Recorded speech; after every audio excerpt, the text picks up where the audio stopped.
Ya casi para terminar el ciclo lectivo, voy a hacer un pequeño resumen de los autores y de las obras que propongo para reforzar las materias de filosofía del derecho, derecho mexicano, sociología jurídica y teoría del Estado. Pero antes quiero hacer un reconocimiento a todos mis compañeros, maestros y maestras de mi querida Facultad de Derecho de la Universidad Autónoma de Tamaulipas, y a todos los maestros y maestras de la Facultad de Derecho de Ciudad Victoria, de la misma UAC, de la misma universidad, porque este triunfo les corresponde a todos.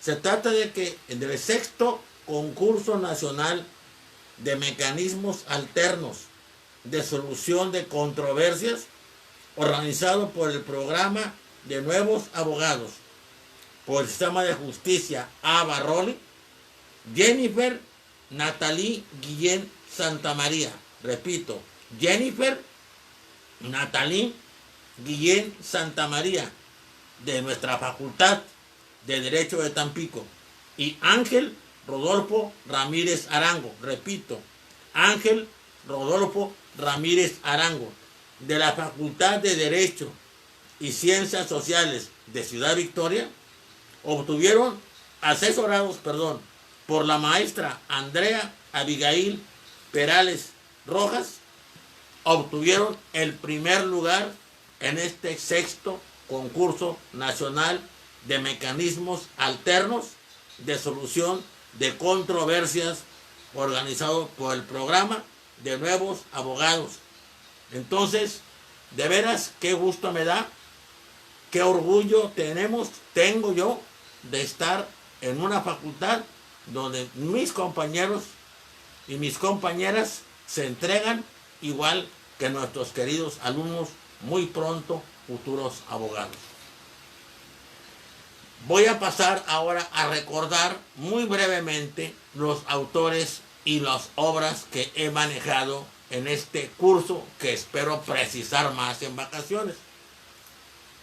Hablé de Heródoto y de su obra Los 9 libros de la historia, porque de esa manera se dan cuenta los alumnos de la diferencia de sistemas, tanto del sistema del imperio persa como de la emergente democracia ateniense y de la emergente oligarquía espartana, para que no les cuenten lo que es uno y otro.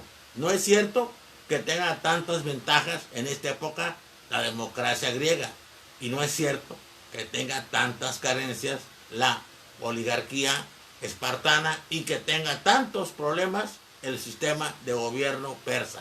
De hecho, el imperio persa es uno, tal vez el asirio antes se le adelanta, de los primeros imperios mundiales, espléndidamente organizado y con un poder impresionante. Abarcaba la actual Turquía, abarcaba la actual Líbano, la actual Palestina, la actual Israel, la actual Siria, el actual Irak, el actual Irán, norte de Arabia y hasta Afganistán y Pakistán, circulando con la India. Era un gran imperio organizado primero por Ciro y luego reorganizado de una forma excelente por Darío, pero fueron derrotados en la batalla de Maratón. Puse y hablé también de Tucídides y de su obra Historia de las guerras del Peloponeso. ¿Por qué? El crecimiento de Atenas, vencedora de Maratón primero con Darío y vencedora después contra Jerjes en la batalla de los espartanos y las escaramuzas de Artemisión y la quema de Atenas. ¿Cómo esto había creado un gran imperio, una liga ático-délica en Atenas que controlaba a las ciudades griegas de las islas de el Esponto, de Caria, de Jonia, de Samotracia, de Macedonia, y este imperio musitó y provocó los celos explicables de Esparta, que formó su liga Peloponesia. Y esto llevó a un enfrentamiento que fue doloroso para los dos sistemas y utilizado por Persia, que encontró su ventaja y que fue poco a poco debilitándolos. En cuanto veía que flaqueaba, Atenas la apoyaba para que siguiera peleando. En cuanto veía que flaqueaba Esparta, la apoyaba para que siguiera peleando. Esto acabó con el mundo griego. Fue debilitándose totalmente. Desde la paz de Nicias, la paz de Antárcidas, hasta la paz de Euspótamos, se da una fractura impresionante de todo el mundo griego. También hablé de la apología de Sócrates, que no es de él, que es de Platón, que es de su obra juvenil. Es cuando habla y vemos en sus obras tanto el Sócrates platónico, el Sócrates tal como nos lo describe Platón, como el Platón socrático, el Platón que aún no acaba de ser plenamente Platón. Pero en esta obra lo importante es ver el contexto. Estamos en el medio de dos sistemas en disputa y Sócrates está en medio y no aparece, y es obvio, está de acuerdo con ninguno de ellos. Es acusado por acusadores pagados, es acusado por algo que hicieron sus alumnos, lo que hizo Alcibiades, el sacrilegio de las estatuas de los Hermes, lo que hizo Critias, las proscripciones. Acuérdense que antes hubo lo que se llamaba ostracismo, corrían a la gente durante 10 años, no lo mataban, no lo encerraban, no le quitaban nada, le cuidaban sus propiedades. En la proscripción era, en principio, encierro, destierro o entierro, y luego ya simplemente entierro y confiscación de las propiedades. Esto hizo el gobierno filoespartano que dirigió Critias, ex alumno de Sócrates, que pretendió complicarlo a él para que se beneficiara, pero no quiso.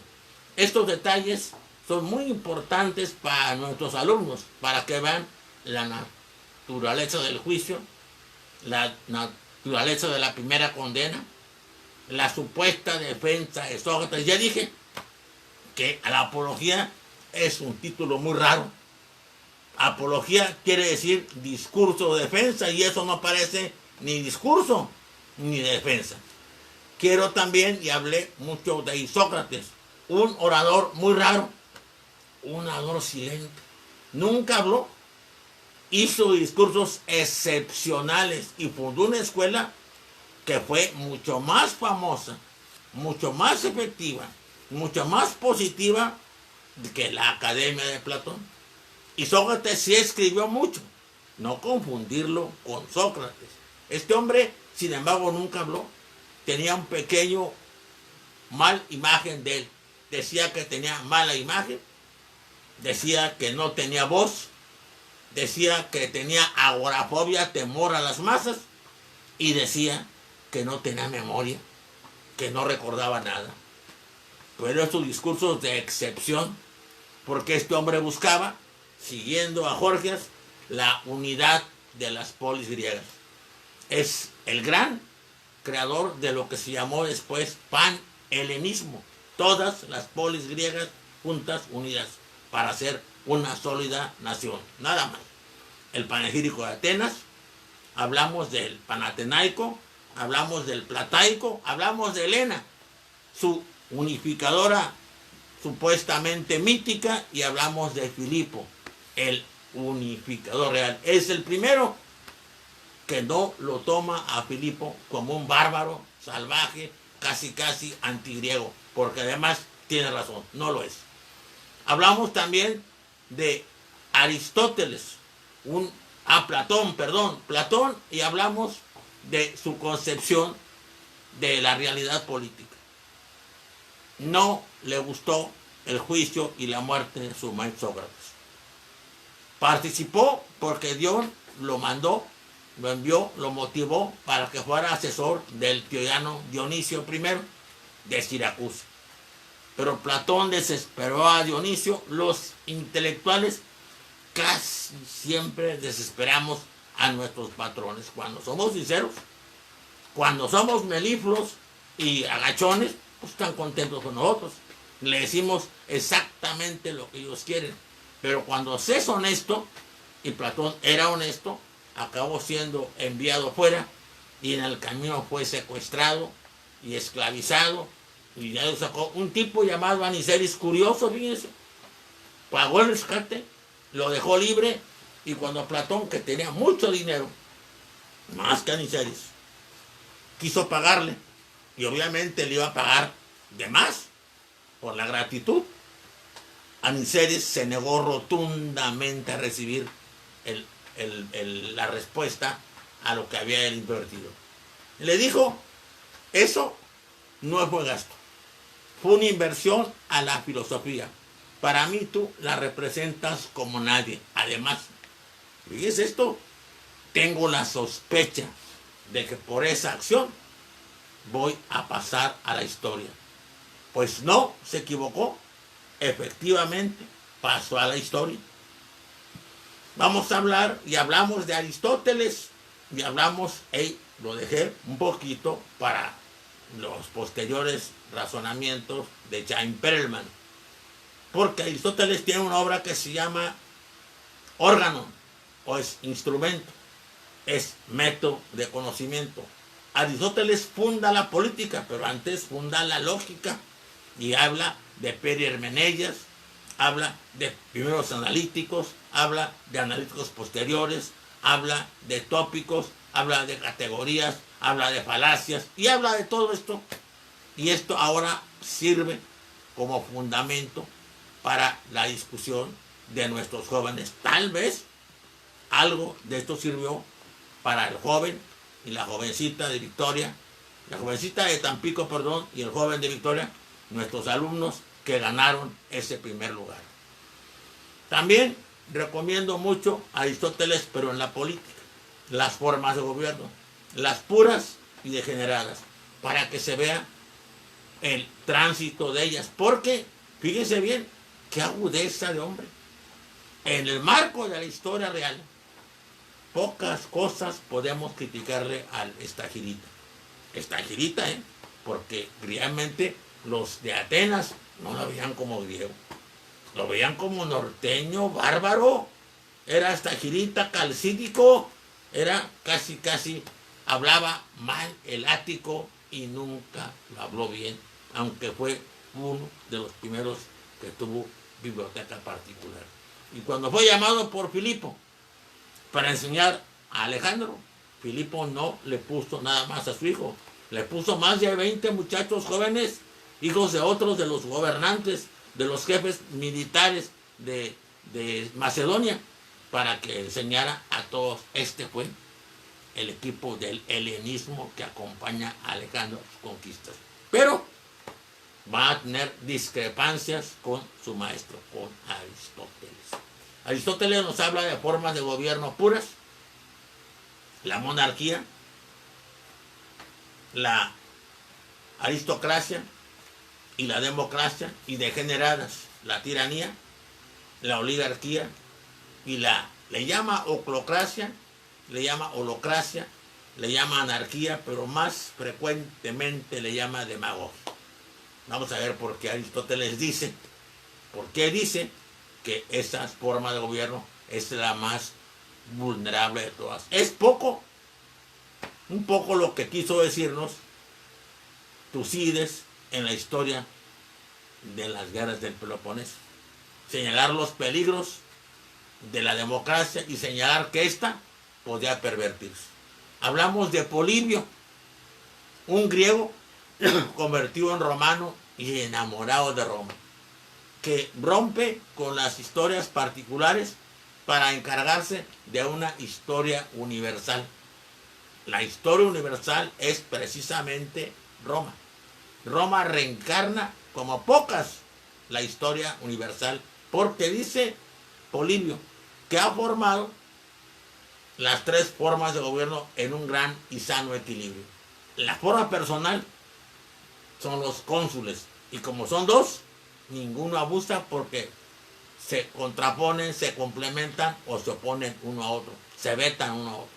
La forma de gobierno de grupo, que aquí está representada por el Senado, y la forma de gobierno de mayoría, que está representada por el concilio de la plebes.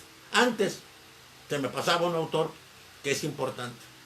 Es la agonía del Estado-ciudad, pero es la agonía. Demóstenes, el más grande orador de la antigüedad. Tartamudo que él mismo acabó por quitarse ese vicio y se enseñó a hablar. Víctima de un albacea tramposo que lo dejó en la calle, en la miseria, y al que no pudo encontrar un abogado que lo enfrentara porque era muy bueno como abogado, ese albacea sinvergüenza, y además estaba revestido, ojo, les hace parecido ese lenguaje, todos creían que era muy honrado, ¿cómo era posible que él acusara de lo contrario? Así que el pobre de Demóstenes tuvo que apechugar, entrenar, prepararse, quitarse su tartamudez, enseñarse a hablar, y por fin, ya adulto, le ganó el pleito al albacea y demostró que era corrupto y exigió que le devolviera su dinero. Pero, ¿qué cree? Ya se había gastado todo el albacea y ya no tenía ninguna forma legítima de reciprocarle lo que le había quitado. Hablamos también de Cicerón y recomendé mucho. Hablé de una maestra de inglés, dije su nombre, es Cora, una maestra que le gusta mucho la historia también y sabe bastante de ella. Ella le ha recomendado a los chicos un libro que se llama La columna de hierro, de Taylor Maxwell, ¿sí? Una autora mujer que ha escrito Judas, Yo Judas, ha escrito Médico de Cuerpos y Almas y muchísimas obras que, por cierto, casi todas las tiene Ana María Cruz Zavala, la esposa de González Barba, en una biblioteca espléndida que tiene ella en su casa. Bueno, La columna de hierro es un libro maravilloso, como es maravilloso también Salambó de Flaubert, para saber algo de las guerras de los mercenarios y de la rebelión de esclavos, la que dijeron Mato, ¿sí? Y contra Roma. Pero sí es mejor leer desde luego a los autores más mejores, y en el caso de Cicerón me gusta mucho que lean Las Berrinas los alumnos, que son discursos impresionantemente sólidos, bien argumentados, bien investigados, bien contextuados. Es una auténtica investigación de campo contra un pretor, contra un gobernador corrupto. ¿Les suena los nombres? Contra un corrupto al que hace pedazos. Hace 4 discursos, los últimos 3 ya ni los puede pronunciar porque era en persona y aquel hombre echó a correr, ya no se paró para nada. También recomiendo mucho a Tito Livio, su obra gigantesca, de la cual tenemos muchas cosas que no podemos tener porque se perdieron, pero la primera década es impresionante y es una obra que va a leer mucho, con mucha atención, Maquiavelo y luego también Montesquieu. Tito Livio es una hecha a andar la historia de Roma, la gran Roma, sobre todo de la época republicana, que es la que él maneja con bastante profusión. También recomendamos a Séneca y puse en predicción a la gente para evitar que me digan lo que dicen normalmente, que era un corrupto y que fue un corrupto y que sin embargo habla de honestidad. Séneca durante mucho tiempo no fue corrupto, fue un hombre bastante probo, fue bastante sencillo. Tiene alguna obra por ahí muy fea, muy mal, que lo denigra, se llama Apocolosintosis, la transformación del emperador Claudio en calabaza. Es una obra bufa para irse de él y quedar bien con Nerón. La verdad Claudio, que mucha gente lo acusa de imbécil, tampoco merecía tanto. Tuvo sus fallas con las esposas, se equivocó casi con todas, pero eligió algunos libertos como administradores que fueron bastante buenos, bastante eficientes. En el plano de la evaluación final, Claudio no fue un mal emperador, fue bastante bueno en muchas cosas. Pero bueno, Séneca le toca la ventaja, 6 años de Nerón. 6 años a Franio Burro, el prefecto y a maestro, tutor de Nerón. Séneca y la misma Agripina, la madre, ¿sí?, hicieron 6 años de gobierno de Nerón, que fue considerado algo excepcional, algo único. Por esto recomiendo a Séneca también. También recomiendo a otro gran orador, y más que orador grande, un sistematizador de la oratoria. Necesitamos que nuestros chicos hablen. Hemos sido escuela de grandes oradores. Tenemos muchos egresados nuestros que han destacado mucho por su oratoria. Quintiliano, Marco, Flavio Quintiliano, instituciones oratorias, precisamente se llama así.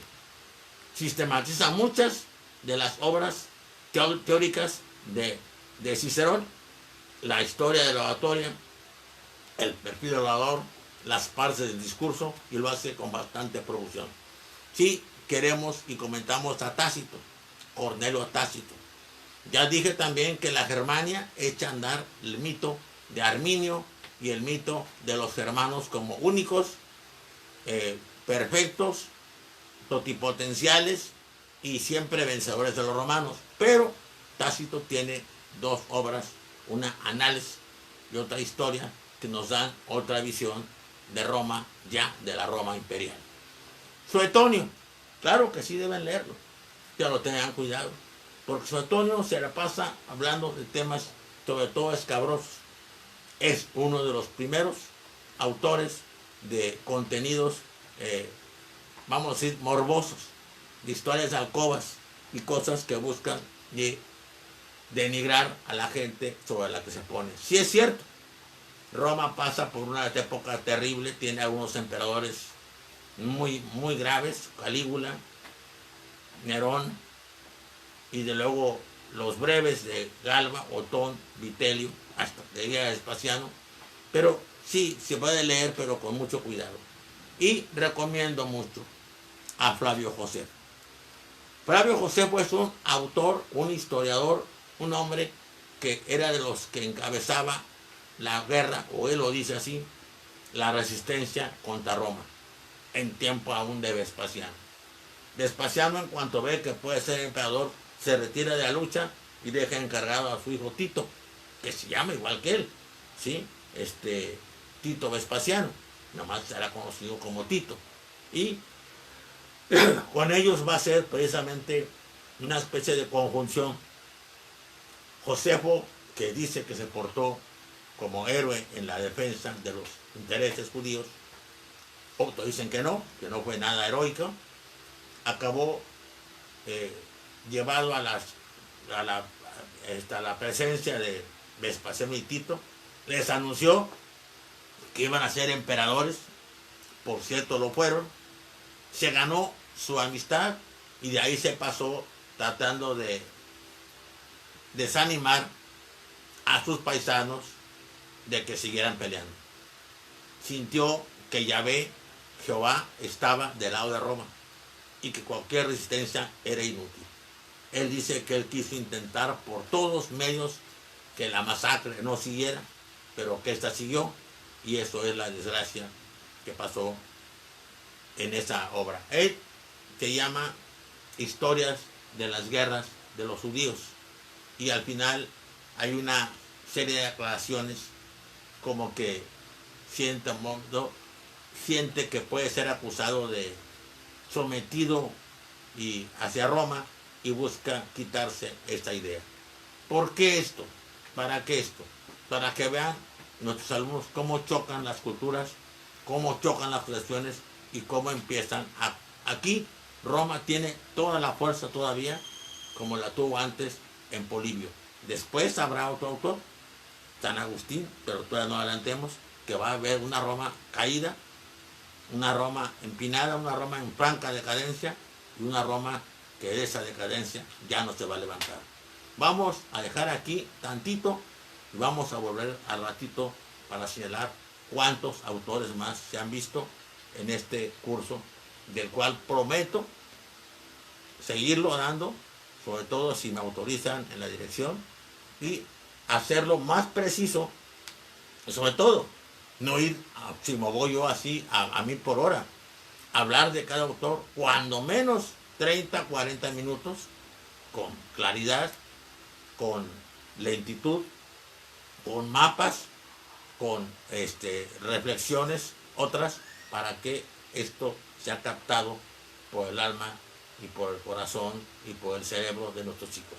Muchas gracias, seguimos en un momento.